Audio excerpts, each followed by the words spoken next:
Swayam Prabha. Digital India. Educated India.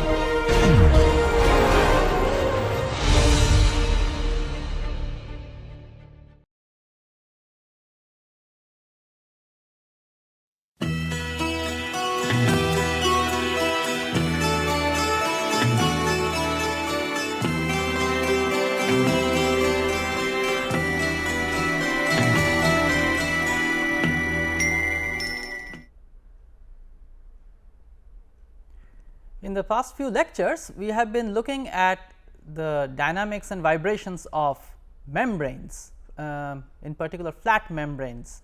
Today, we are going to look at some special problems in membrane vibrations. So, the first problem that we are going to discuss is that of a membrane placed over an enclosure. So, for example, you have seen drums. So, if you have a drum or a tabla, for example, it is an enclosure, it is completely closed by a rigid surface, and on one flat surface you have the membrane which encloses this enclosure. So, what you have is the air inside this enclosure is now trapped. So, what as a result of this, when the membrane vibrates, you can imagine that the volume of the air inside is going to change. Now, when that happens, it is expected that pressure is going to change, and that is going to force the membrane. So, till now we have not considered such a situation where the membrane can be forced, because the pressure on the two sides of the membrane are different, but in this case it becomes different because of the enclosed volume of air. So, let us look at this problem of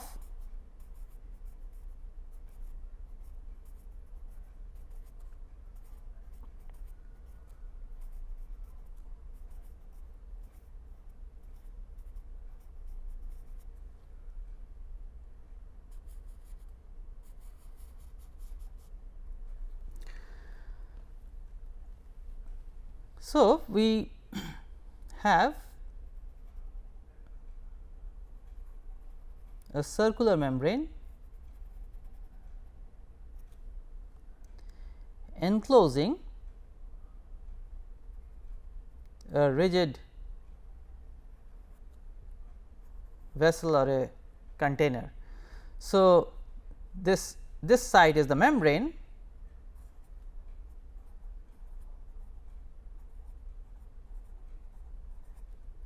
and this is the enclosure.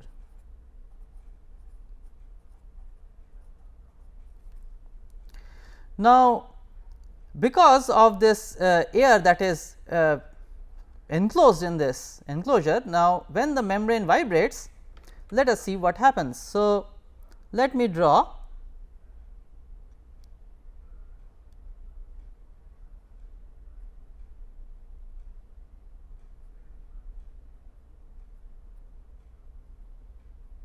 a portion of an element of this membrane.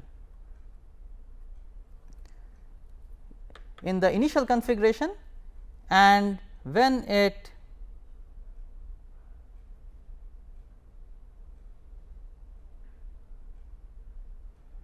deforms,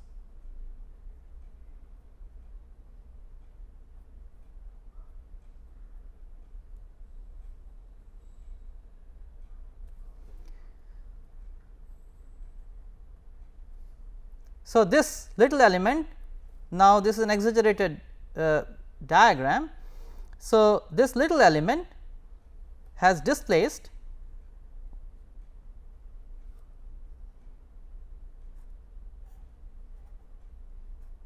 a height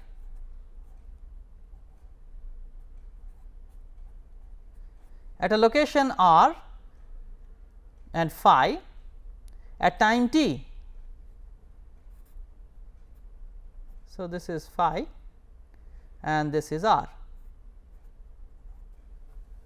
So, at a location r and phi at time t, this is the element. So, what is the change in volume because of this? So, let us write that down.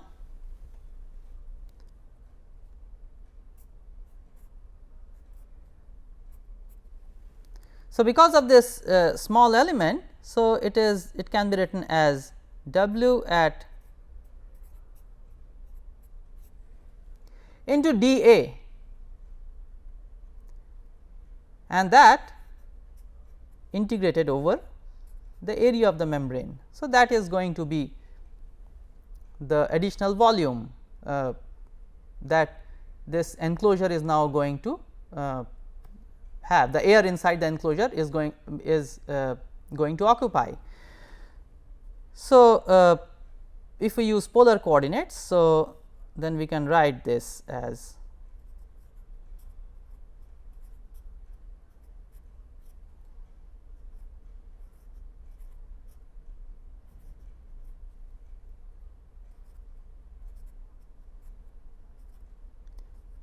so here A is the radius of the membrane. Now, so this is the small change in volume of this enclosure. Now, corresponding to this change in volume, we must now calculate the change in pressure.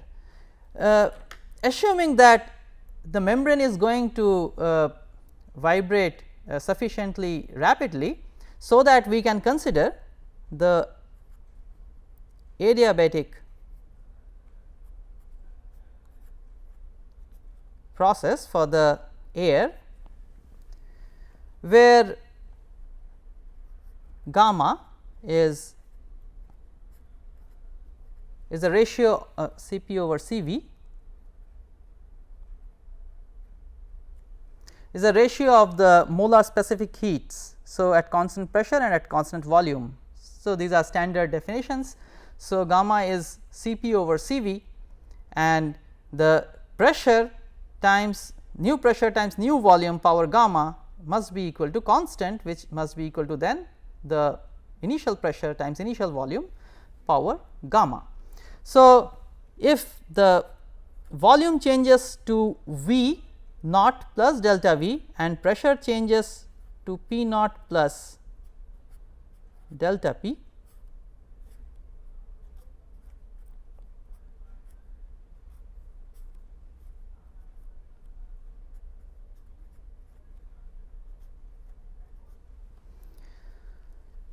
so if you approximate this, because the change in volume in relation to the initial volume will be very small, we are going to consider very small displacements of the membrane. So, then this can be written as, you can calculate delta P approximately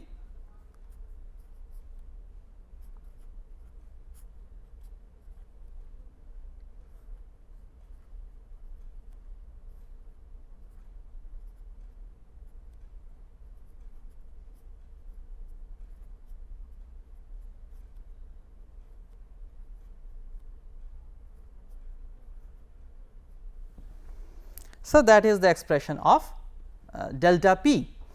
Now, why did we calculate delta P? So that we can now find the force that will be acting because of this pressure difference. So, delta P is the pressure difference between the ambient air and the air inside the enclosure. So, that the small pressure difference is this delta P. So, this has been calculated in terms of the initial pressure, so which is the ambient pressure actually, initial volume of the enclosure, and this constant for the air, which is gamma Cp over Cv, and this is the displacement of the membrane. So, now we are going to consider that this, because of this pressure difference, there is going to be a force on the membrane. So, this is going to be the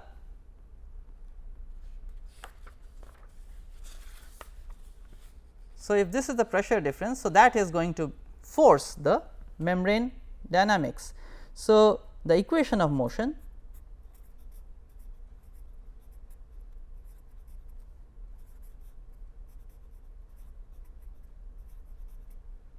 of the membrane may be written as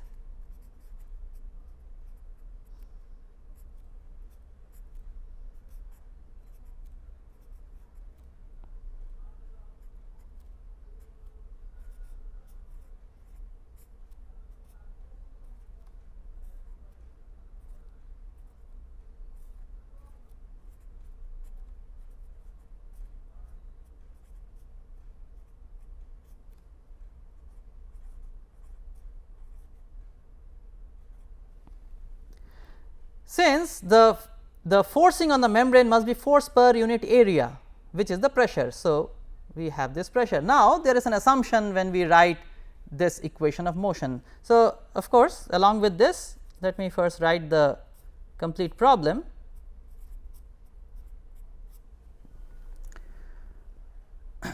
So, this is the boundary condition. So, this completes the formulation for this membrane vibrating on an enclosed over an enclosed volume. So, when I write this pressure directly in on the right hand side of the equation of motion, see we are assuming that this pressure is uniformly getting distributed over the membrane. So, that is how we are actually calculating this pressure and putting it in the equation of motion. That is the reason why we are doing it this way. We are assuming therefore, that there will not be any change of pressure or the variation of pressure because of the dynamics of the air itself inside the enclosure. In other words, the cavity, the frequency of the cavity that is inside the enclosure is much higher than the frequency of vibration of the membrane. So, that the pressure the air inside has enough time to equilibrate uniformly over the surface of the membrane. So, this is an assumption that we are making. So, the acoustic frequency of the enclosure is much higher than the membrane frequency. Only in that case we can calculate this delta p in this way and put in the equation of motion. Now, so we would like to find out the natural frequencies and the modes of vibration of a membrane over an enclosure. So, we are going to perform the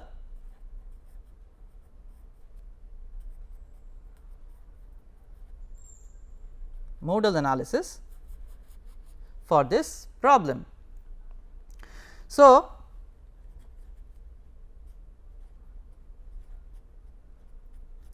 we once again assume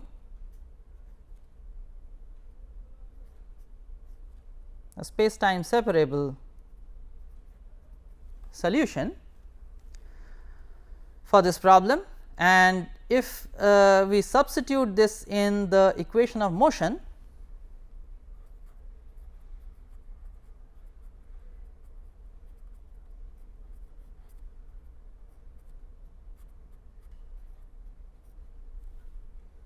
and of course, the boundary condition, we obtain on simplification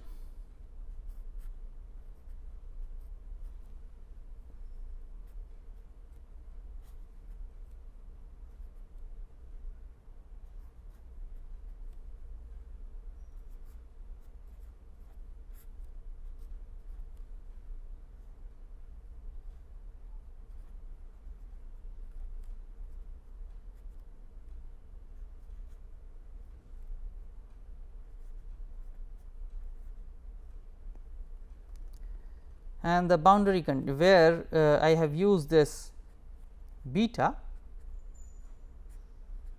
as omega over c, and c is under root the force per unit length in the membrane divided by the mass per unit area. So, that is the wave speed in the membrane, and this along with this we have the boundary condition. So, this therefore defines our eigenvalue problem.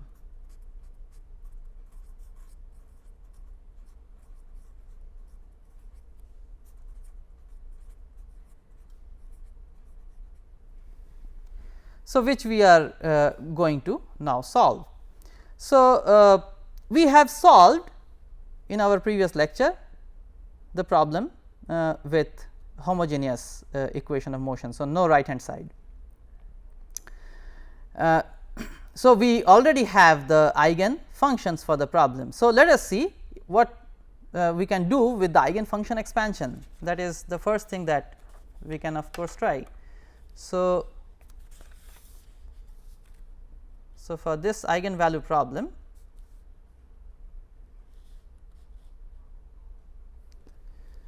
let us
here we are assuming that the radial function is as yet unknown. So, W m c is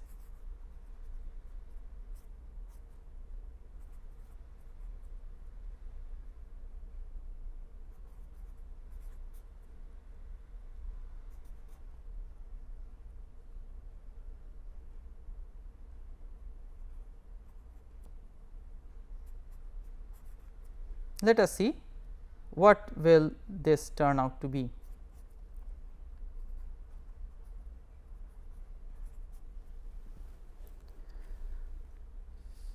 So, when we substitute this kind of an expansion, so we have this structure from what we discussed in the previous lecture. So, when we substitute this in the equations, so then we observe that, see here on the right hand side there is an integral from 0 to 2 pi.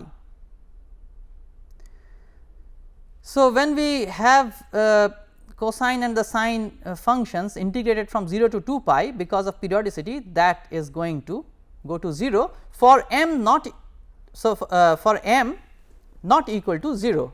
So, for m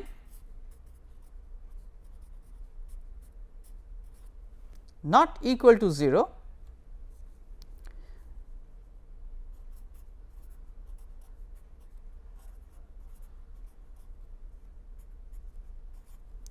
this is going to be our equation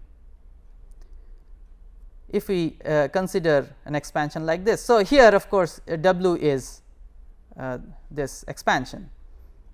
So, for m not equal to 0, we have our homogeneous system. So, which means these are the non axisymmetric modes. So, the non axisymmetric modes are unaffected by the enclosure or the change in volume.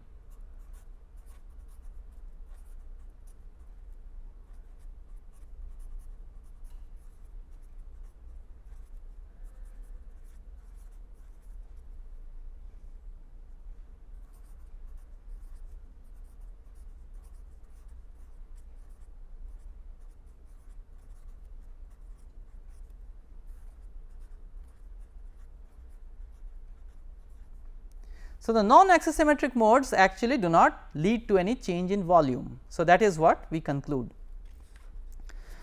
Now, for the other modes,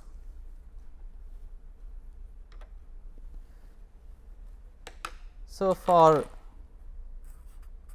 which means for modes with m equal to 0, this our equation is going to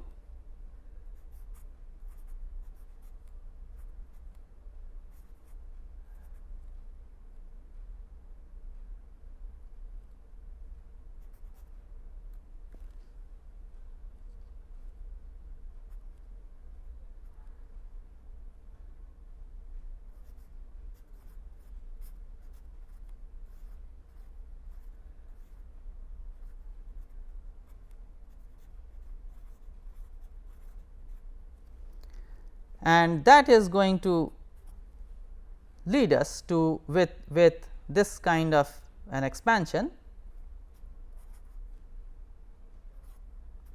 If you substitute this expansion in here and simplify,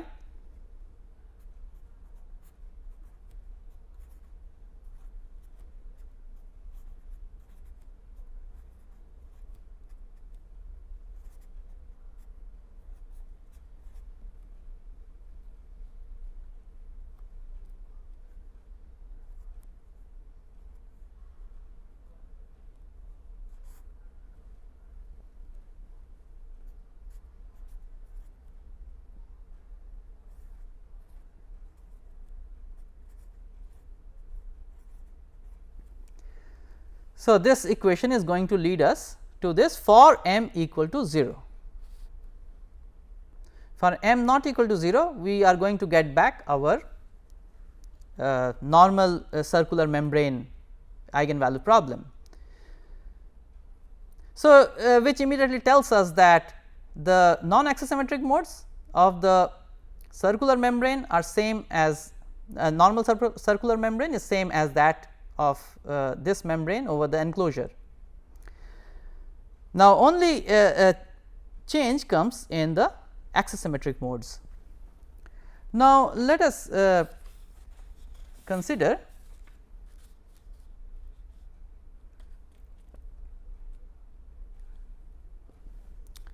the solution of this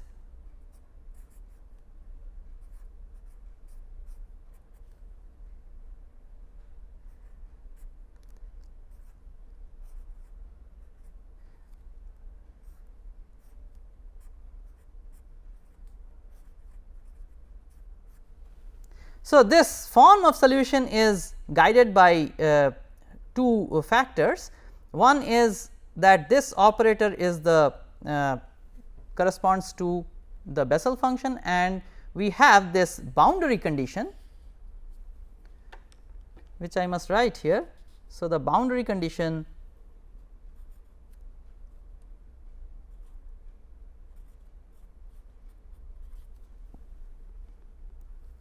is r at r 0 at A must be equal to 0. So, you can see that this at A is 0.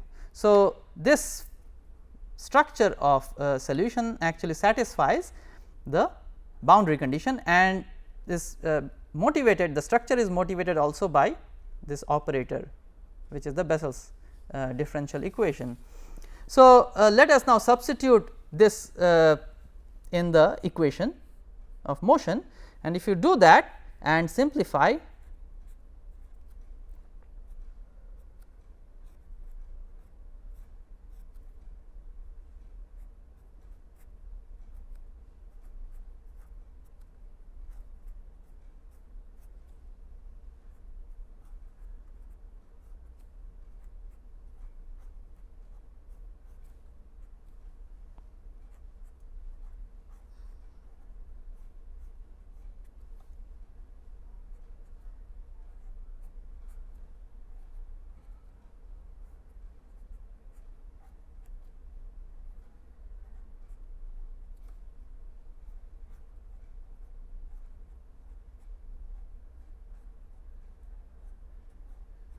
So, this is what we are going to obtain.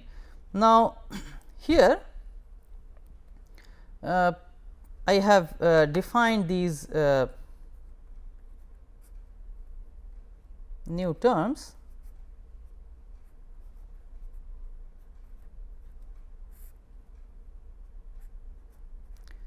which was in the equation of motion. So, this term was there, I have called it chi, and I have used this property of Bessel function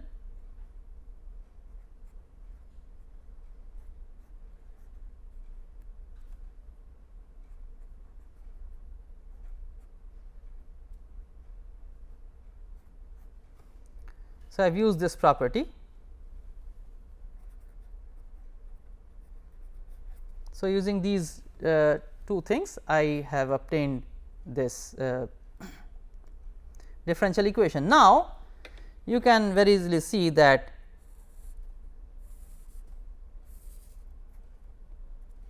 this is 0, this is nothing but the Bessel differential equation, and this is the solution for that m equal to 0. So, therefore, this is 0. So, what we are left with is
so, we are left with this, and this is nothing but our characteristic equation.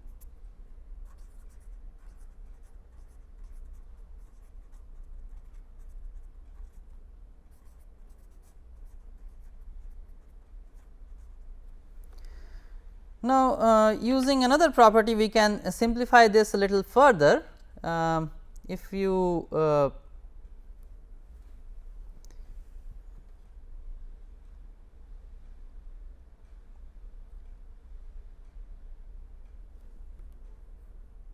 use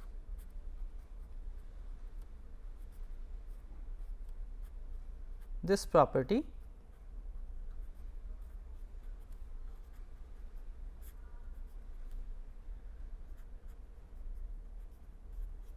so this is a standard property of the Bessel function.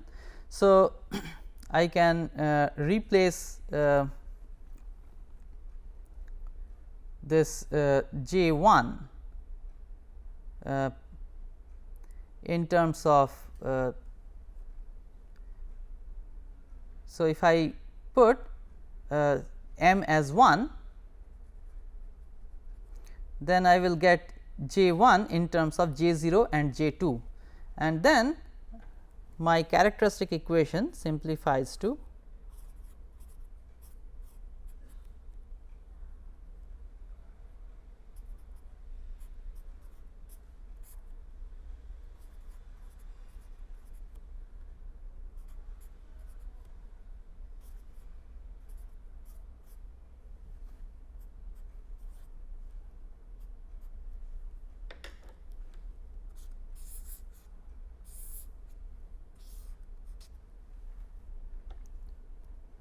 so that is our characteristic equation. Now, this can be solved numerically, or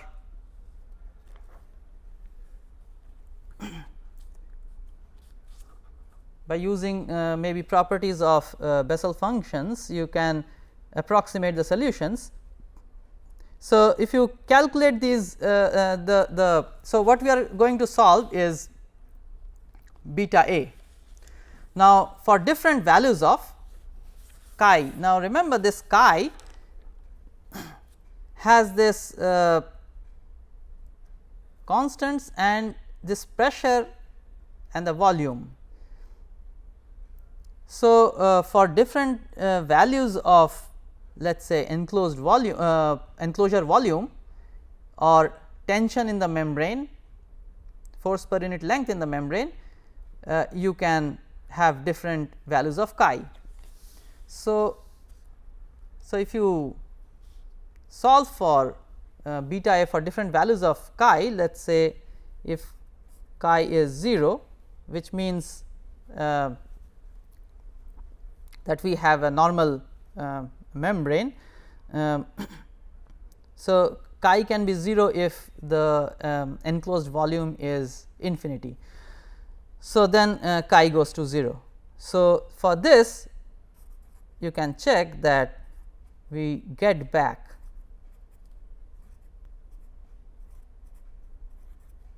the frequencies of the normal membrane.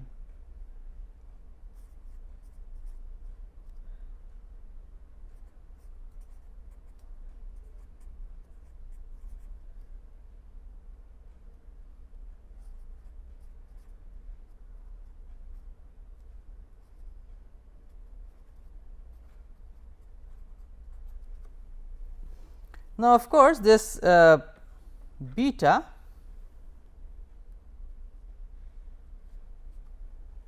so remember that omega m n. So, of course, we are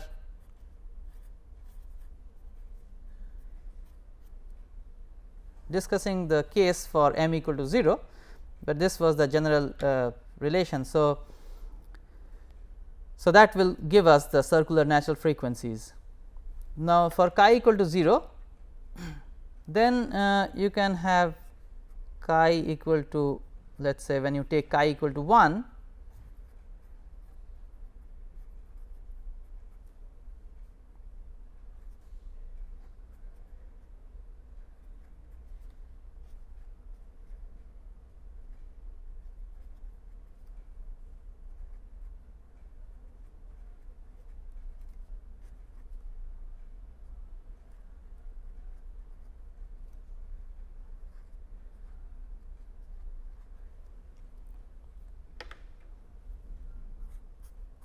and if you increase chi to 10,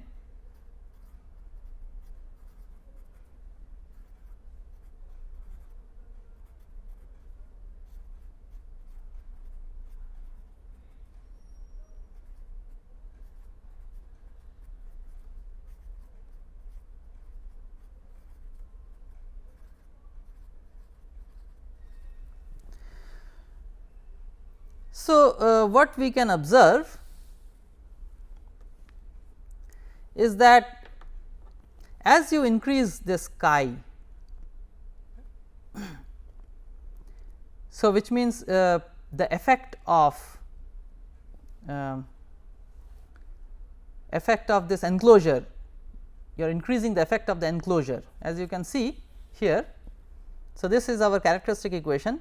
So, if chi is 0, so we get back the characteristic equation of a normal circular membrane, and if chi is not equal to 0, then we have this effect of the enclosure. So, as you increase the effect of the enclosure by increasing chi, what gets so these eigen frequencies, since beta is proportional to omega, the eigen frequencies are all increasing, but then the increase is much larger for the lower modes, and as you go to higher and higher modes, the change is getting diminished. So, this has changed from 8.65 to 8.68, when chi goes from 0 to 10, whereas this has gone from 2.4 to 3.4 for the same increase of chi. So, the enclosure increases the eigen frequencies, but of course, this is for the symmetric modes. This is always for the symmetric modes.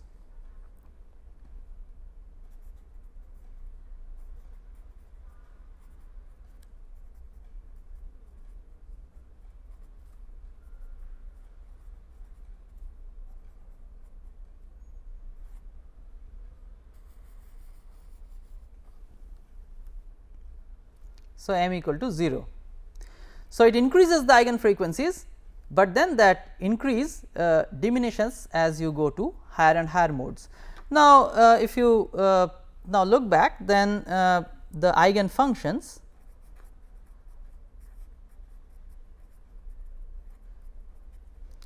can be easily written. So, for m equal to 0, which are actually affected,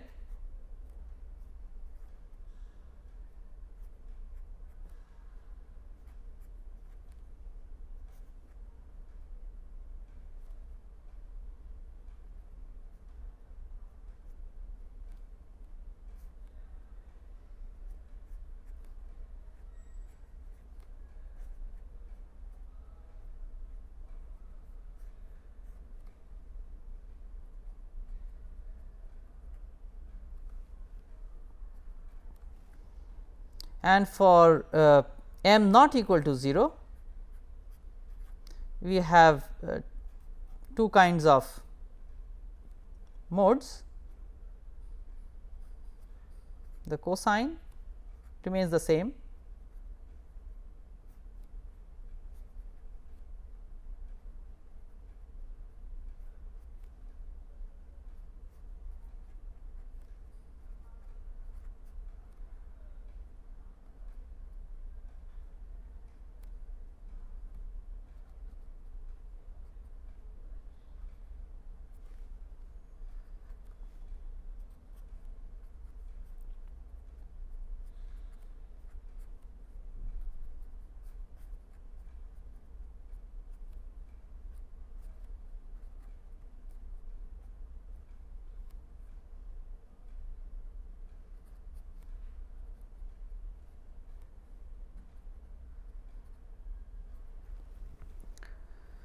So, these are the eigen functions for the membrane.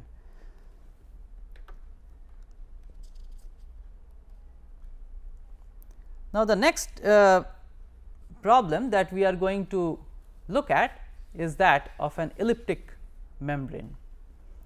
We have looked at the circular membrane, and we have seen how this the symmetry of the circular membrane leads to modal degeneracy that we have discussed in our previous lecture. Let us now see what happens if the membrane becomes elliptic.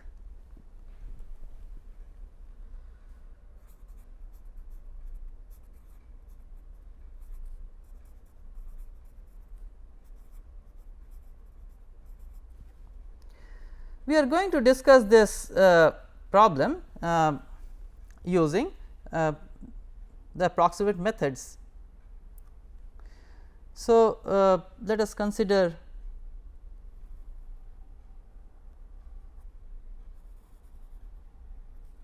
this is roughly an elliptic membrane.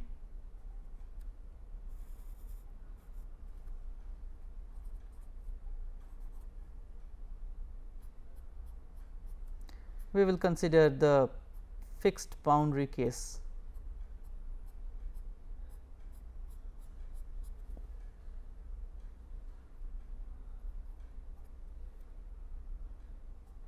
So, the semi major and the semi minor axes are A and B. So, let me write down, since we are going to deal with this using approximate methods, we are going to use the Ritz method for the membrane.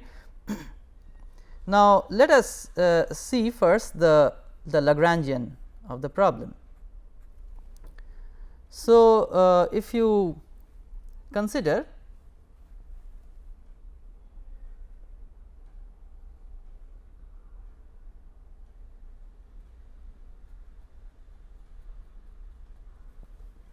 a little portion of the membrane. So, the kinetic energy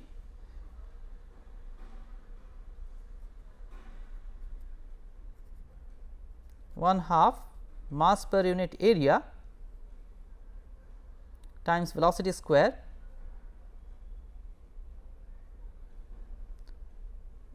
and integrated over the total area of the membrane, which I can write in terms of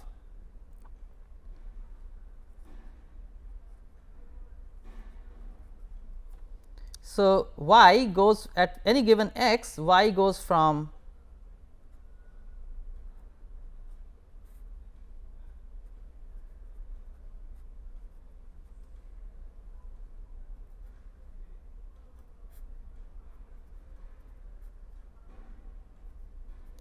since the equation of this boundary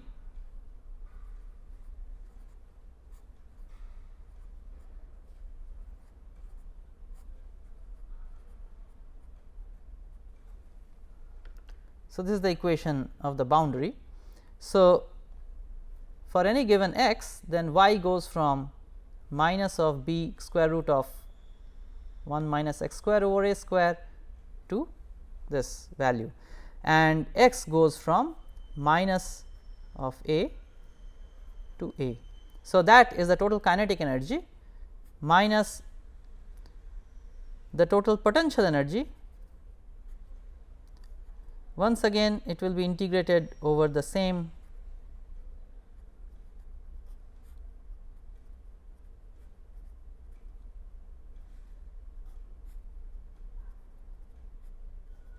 domain of the force per unit length 1/2 of this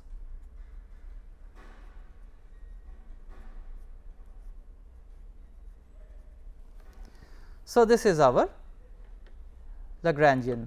Now, let us make some redefinitions and simplify this Lagrangian. So, let me define x tilde, the non-dimensional coordinate x, using x over a, non-dimensional y as y over a.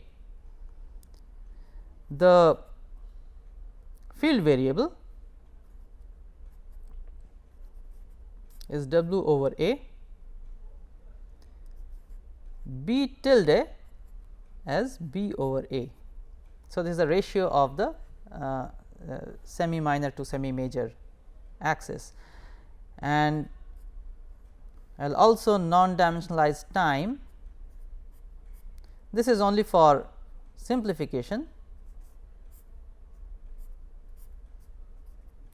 So, this is using the wave speed in the membrane. Now, so if you use this scheme, then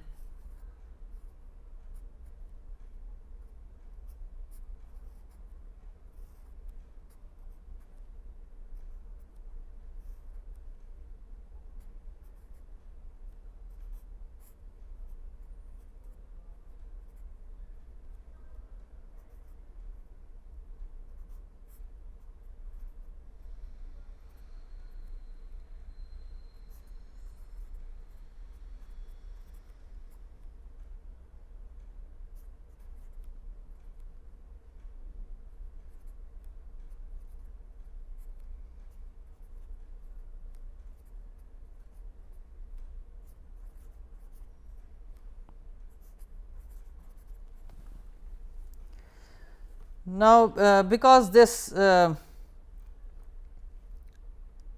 is going to be a little cumbersome to put tilde everywhere. So, from now on I am going to drop this tilde. Now, we have to find admissible functions for this problem. Now, if you derive the equation of motion, so if you derive the equation of motion,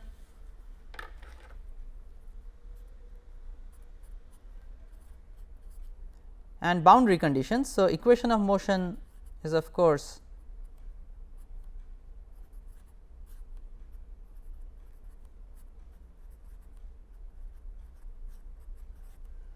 and the boundary condition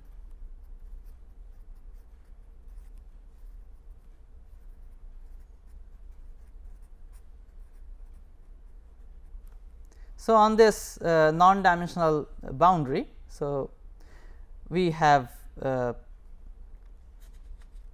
W as 0.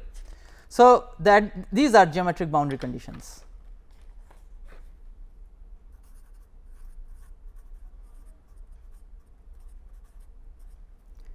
So, we have to choose functions which satisfy this boundary condition. So, let us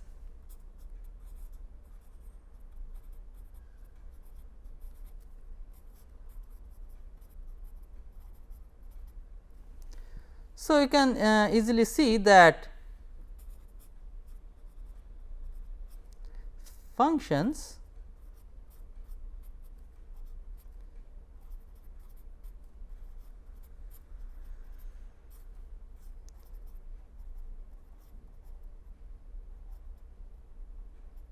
of this form is going to these functions can satisfy the geometric boundary condition of the problem. So, we use this expansion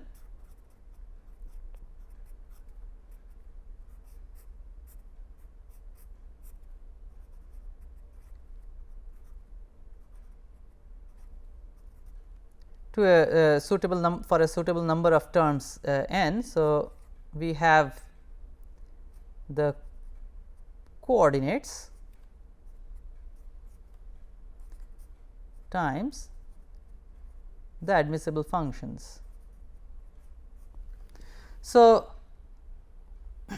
using these functions, I construct an expansion, substitute this in the Lagrangian and integrate out over, since I now know x and y, they are polynomials. So, I can integrate over x and y and finally get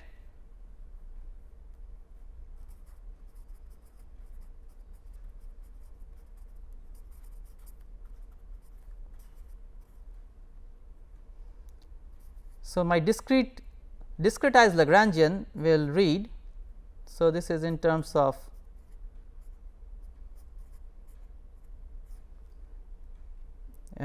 these coordinates and their derivatives.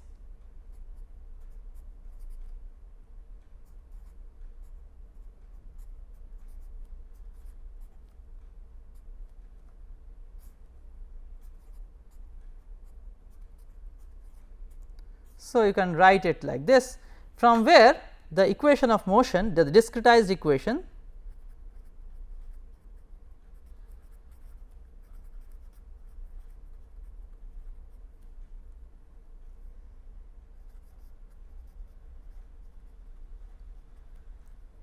readily follows.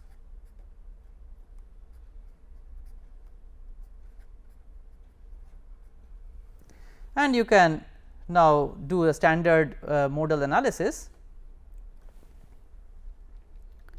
to determine the eigen frequencies.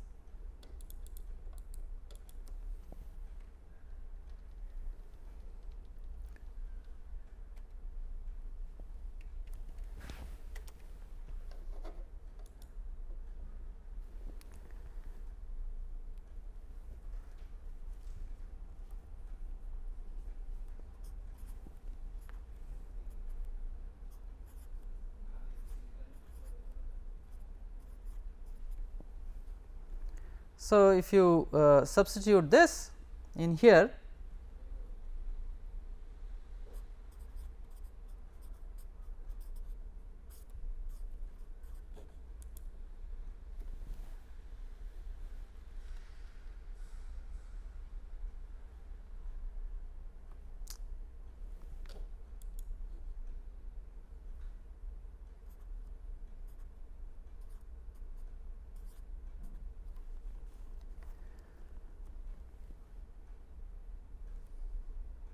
So, for non trivial solutions of P naught,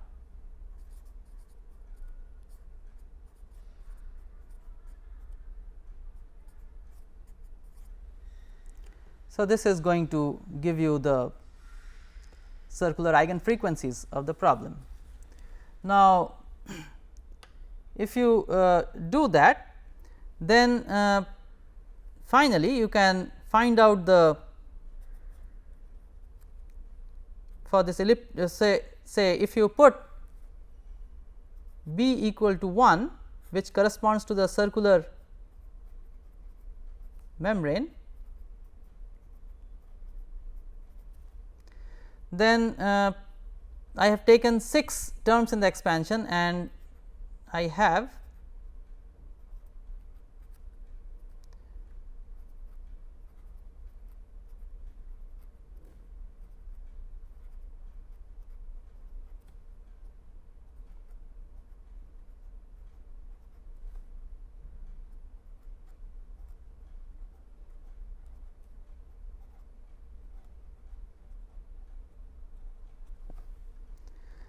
now here there are repeated eigen frequencies. So, which indicate that there is modal degeneracy. The exact solutions are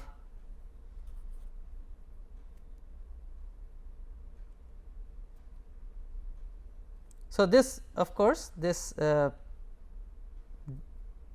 over a square root of T by mu. So, these factors multiplied by this. Now, if you calculate the exact ones,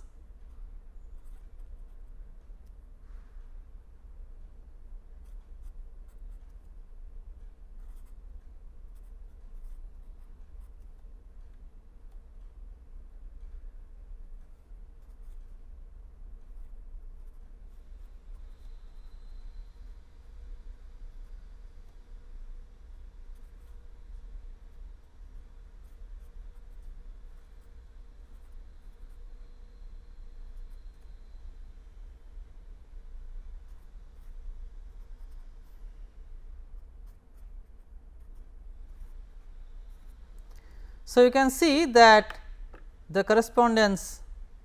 So, this is the fundamental, this is the second, which is so this is almost exactly calculated.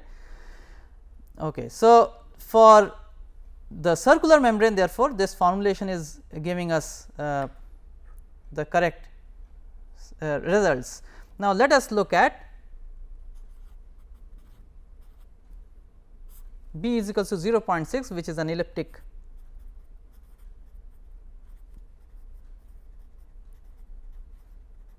membrane. So, these factors are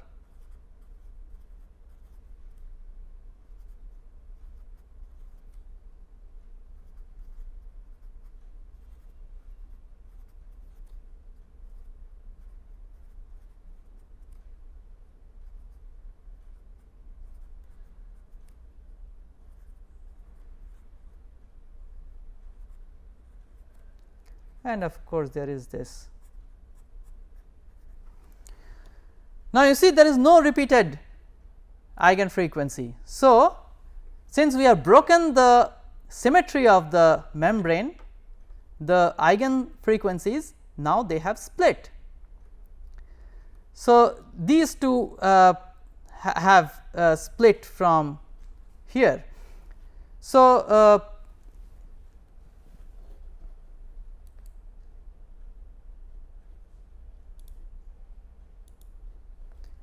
here in this figure, I have plotted the eigen functions, the modes of vibration of the elliptic membrane for the first 4 modes. So, this is without any nodal line or circle. So, and these are with nodal lines. Now, here this figure shows the variation of the eigen frequencies with the ellipticity of the membrane. So, when B is 1, so this is a circular membrane, here you can see repeated eigen frequencies, and as you change B, these frequencies are splitting.